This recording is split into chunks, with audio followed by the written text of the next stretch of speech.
And welcome to Boom Fact Check. The WannaCry ransomware seems to have been contained for now, but the big question is, can this happen again?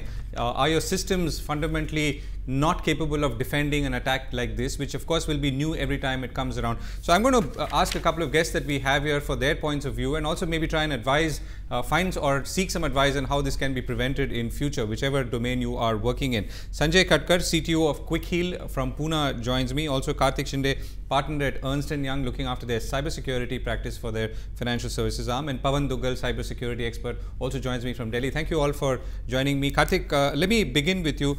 So what is the extent of damage so far? I mean, you've got a lot of clients, particularly in financial services and out, but who's been most affected? You cannot really classify in terms of who's been most affected, but I think it started off with the healthcare sector, and moving on to, it's not really sector agnostic, but systems which were not patched, updated, irrespective of sectors, are the most affected in that sense. Right, and would this be most companies or enterprises which had Windows enterprise systems? Or absolutely. Okay. Yeah. Primarily Windows operating system, because the exploit is based on the Windows family of operating systems, particularly XP, 7, and some parts of 8 and Windows 10. So mostly the older versions, or yeah, the mostly the older well? versions, but the exploit is also designed to affect some level of the latest operating systems as well. Right. Okay. So what does that tell us? I mean, if it's only Windows that is getting hit, I just want to recap before we get into what can be done to prevent it in the future. Yeah. Does that tell us something about why only this operating system? Obviously, it's most popular. Yeah. Anything else? No, it's the fact that it's the most popular. Yeah. So if you look at traditionally when viruses were written to affect computers, you would find lesser number in affecting Microsoft, affecting Macintoshes or Apple computers rather than Microsoft, because the proliferation of Microsoft is at a much larger scale, and you can attain damage at a much larger scale using that particular platform. Right. Hence okay. the chosen. So we're trying to understand, Kartik, why the vulnerability happens in the first place, right? So is it because systems are not being constantly updated, or those who manage such systems have not been alert? See, vulnerabilities keep popping up and keep surfacing every now and then, right? The process usually is someone, when discovers a vulnerability, has a process called responsible disclosure, which he or she has to report to the individual's cert of that particular country, and so on and so forth. So traditionally it has been the US cert. So whenever, say, I find a bug or a vulnerability in any of the operating system or applications, my first, as a responsible security researcher, is to report that bug to the product vendor and the computer emergency response team. After I report it, that's when they act on the particular bug. They fix a patch, they come out with a patch, and then I can disclose it to the world. But in this case, this is not just a bug. This is something that's been specifically engineered to land in your computer or in your inbox, and then obviously tempting you to click it, and then the whole ransomware kicks in. Yeah. So just a bit of a background. This is a bug, right, which was discovered by some security researchers, and NSA knew about this, and they had that in their toolkit. This is just one of the exploit out of the 30 exploits that they have. The Shadow Brokers hackers group has released from the NSA toolset, right? Now, so there are more to come. There are more to come. Okay. Yeah? So this is just one of them, and this particular exploit, targets the Windows family of operating system. Right. And the ransomware is designed to use it as one of its components for spreading across the enterprises. Right. Okay, Sanjay, I think we've got you back. So what we're trying to understand is, what's the next point of vulnerability that we should be worried about, careful about, in order to prevent something like this happening? Yeah.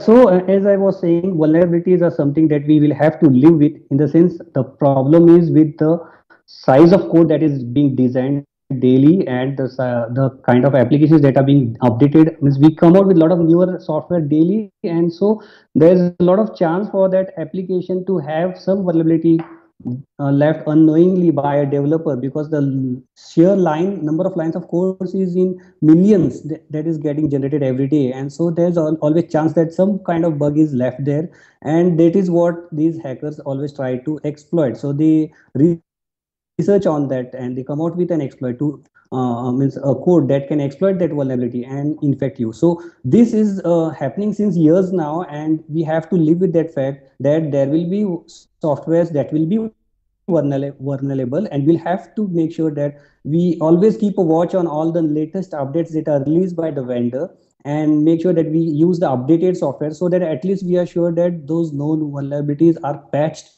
and so that it cannot get exploited. That's the point. So the thing is, security awareness and the steps towards that has to be taken very seriously. Right. Okay. Pavan Duggal, can I get you in here? So what's this, if I'm an individual or an organization, what is my liability protection? And particularly so if I'm an individual and someone, hijacks my whole system and asks for ransom, which I have to buy in Bitcoins, and I'll come to that in a moment. Well, currently speaking, I do not have any protection, primarily because the law has not yet gone in that particular direction. What's currently happening is, let's give you a sampling. Ransomware, for example, is not a cybercrime that's recognized under Indian Cyberlaw. At best, you can try to book it under some sections of Indian Penal Code, should the police have the creative willingness to go ahead and interpret. But clearly, the manifestation of this global kind of an attack that's happened, it's very, very difficult to get it covered under existing law, because the law is an age-old law. Like the Indian Cyberlaw was last amended 9 years back. And that time ransomware, though it had begun, but we hadn't yet seen the coverage of the same in the law.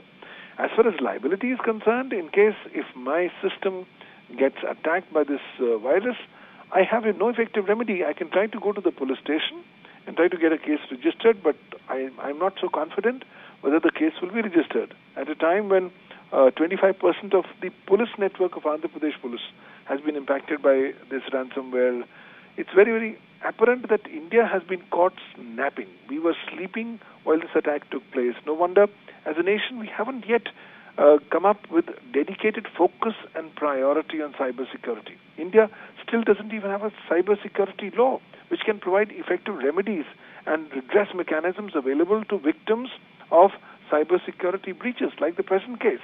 So consequently, in the absence of law, there's no remedy. The Indian IT law is not a data security or a cyber security law and does not provide any effective remedy. Now, technically, I can sue the persons who had sent the ransomware in my system, provided I know them, I know where to serve them, and I can identify them.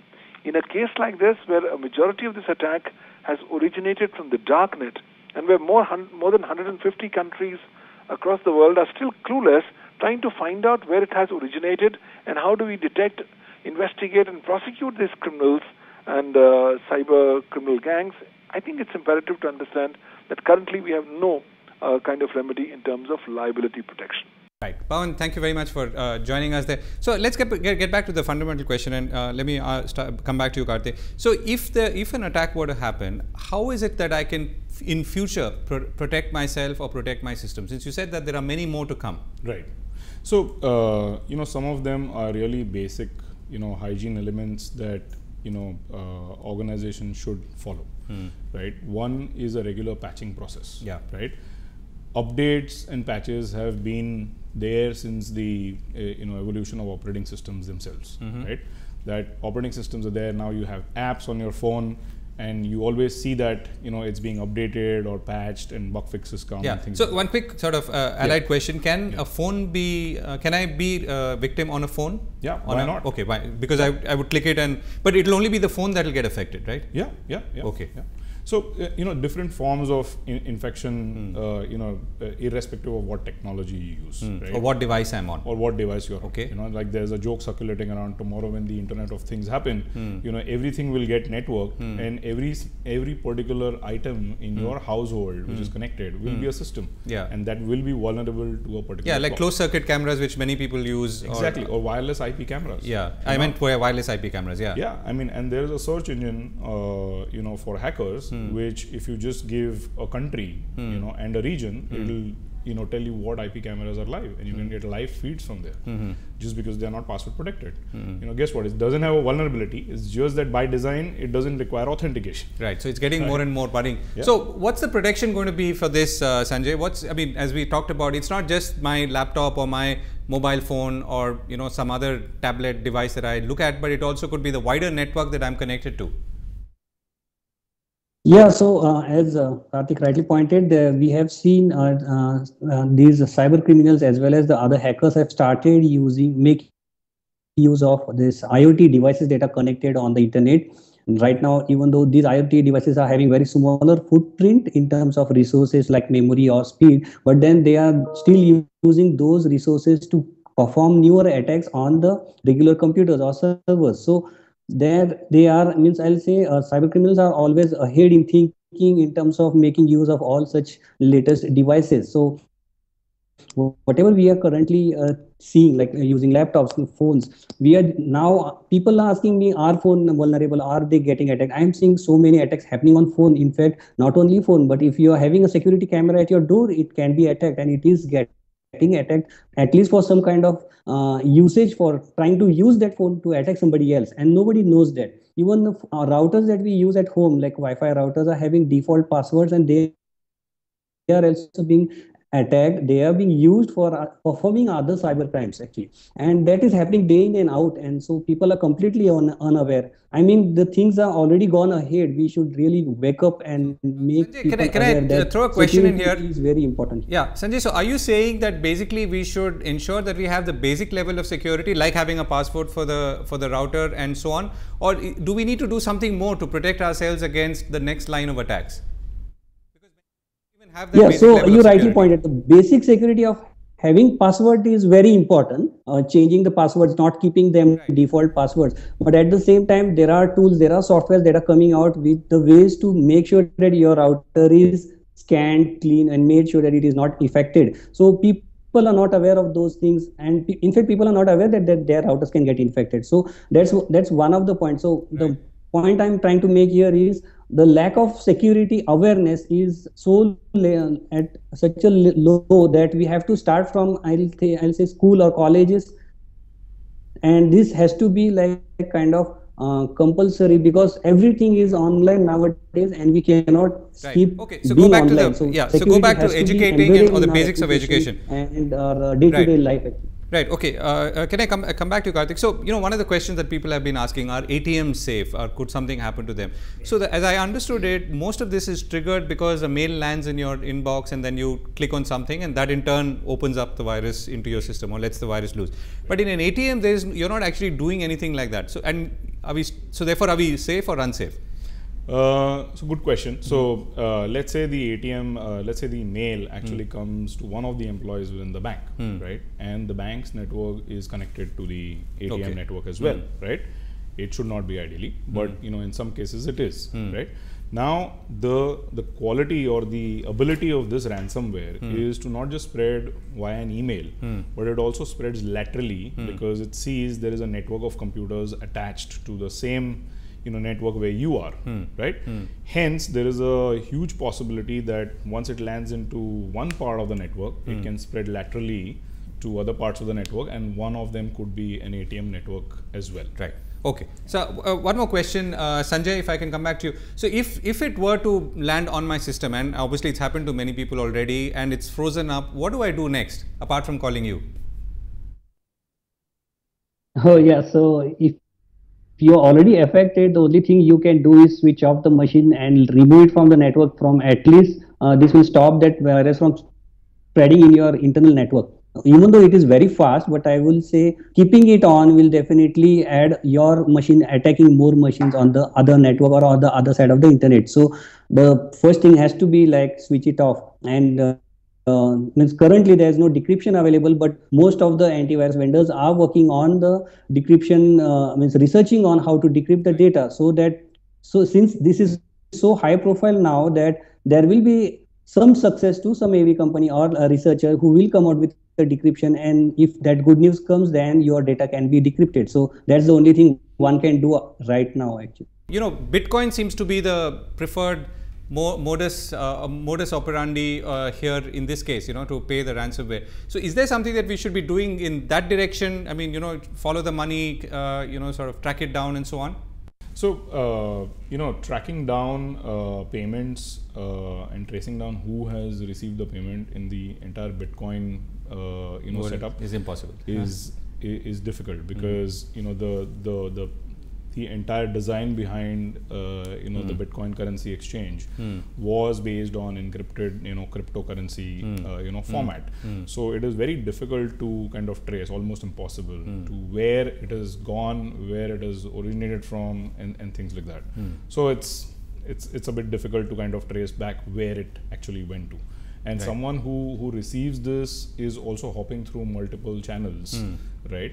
And just this morning I saw a video explaining how easy it is to create even a ransomware, and the entire kit has the Bitcoin setup in terms of how will you do the payment setup inside the ransomware, right? So this is all available out there in the deep dark web, or even in the normal, internet, where you can contact some of these individuals and get the, ransomware designed for yourself. Right.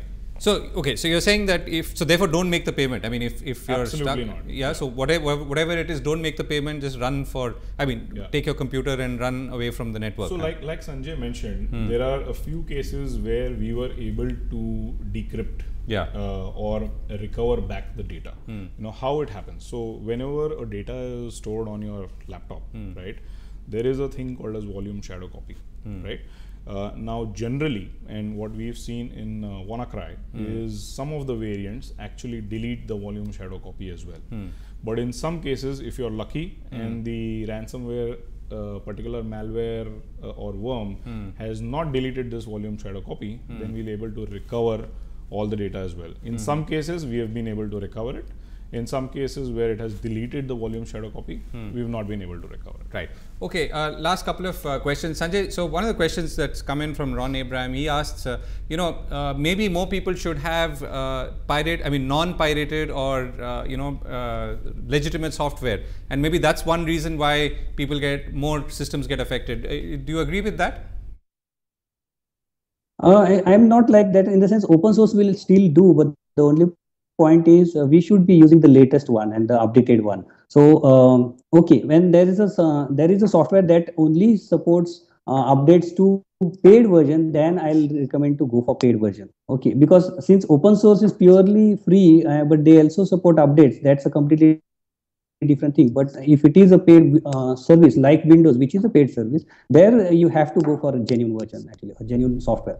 Yeah, we cannot use a pirated. Also put some view on that. Yeah. So definitely the pirated versions are versions of operating system you shouldn't be using any which ways. Right? Whether or not that is number one. Right. Number two is when you use a pirated copy of Windows, Microsoft clearly says that we will not support you with any updates or patches. Which means what? Which means the date you installed the pirated copy, it's from that time it's not updated. Hence, those systems are the most vulnerable and most exploitable in that sense.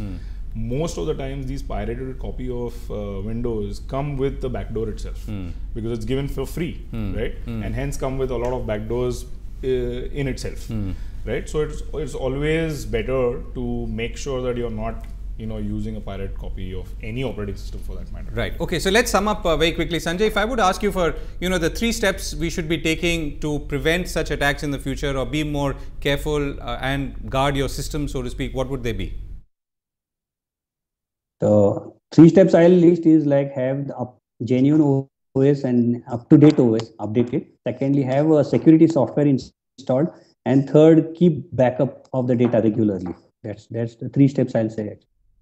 Right. Okay. Thanks for that, Kartik. Last word. 3 steps, 4 steps, whatever. Yeah. Adding to what Sanjay said, I think the other thing is around human awareness, right?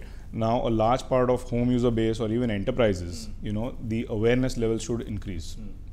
one positive part about this entire WannaCry ransomware incident is, even a rickshawala is now aware, what WannaCry is, right? And that is a good thing, because now general people know that there is something bad that is happening, in the entire IT ecosystem. So we should be aware. So this awareness levels hasn't gone up, but I think we should keep it going every now and then. Second is, for enterprises, I think setting up controls at the perimeter level, setting controls at the host level where, the machines, laptops, etc. are, putting certain restrictions around, what user can do, cannot do. And also the last and most important part is segment your network, right? There have been number of, different attacks using different attack vectors than ransomware, where if your network is segmented, what you're essentially doing is you are applying principles of defense in depth. Right. So if some part of your network is affected, it ensures that it doesn't spread laterally across throughout your organization. Right. All very useful inputs. Thank you, Kartik, Sanjay and Pavan Duggal for joining me. That's all we have time for on Boom Fact Check today. We'll be back very soon. Thanks for watching.